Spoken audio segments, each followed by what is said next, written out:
च्या तोंडात नाही बोलायला लावते आणि सतत मराठी माणसाचा अपमान करते। मला वाटतं मुंबईमधल्या मराठी माणसाने याचा विचार केला पाहिजे की सतत भारतीय जनता पक्षाचे नेते हे मुंबईमध्ये राहून जर मराठी माणसाचा अपमान करत असतील तर नक्की यांचं करायचं काय।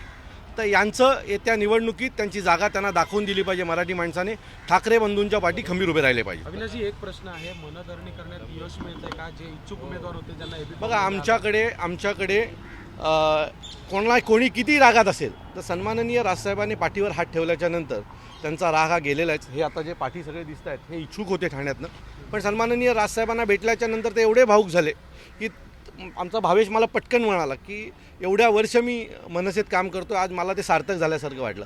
तर आमच्याकडे काम करणारी लोक हे प्रेम करून काम करतात, पैशासाठी काम करत नाही। हे आमची सगळी लोक आहेत ही ठाकरे बंधूंवर प्रेम करतात आणि जसे इतरही ठिकाणी काही जर फॉर्म पडले असतील तर ते देखील पाठी घेतले जातील। कल्याण डोंबिवलीमध्ये भाजपचे 2 नगरसेवक बिनविरोध निवडून आले। काय ना, कल्याण डोंबिवलीमध्ये पैशाचा प्रचंड पाऊस आहे आणि शेवटच्या क्षणाला उमेदवारी जाहीर झाल्याच्या नंतर अनेक उमेदवारांच्या धावपळी झाल्या, त्यातून ते झालं आहे। पण 2च्या वरती त्यांना एक नगरसेवक निवडून आणायला प्रचंड मेहनत करावी लागेल, हा आमचा तुम्हाला शब्द आहे। राजकीय शुभेच्छा विरोधकांना काय द्याल? सर्वांना नववर्षाच्या शुभेच्छा। येत्या 16 तारखेला मुंबईमध्ये मनसे शिवसेनेचा महापौर बसायला जातोय, त्यावेळेला सगळे उपस्थित राहा।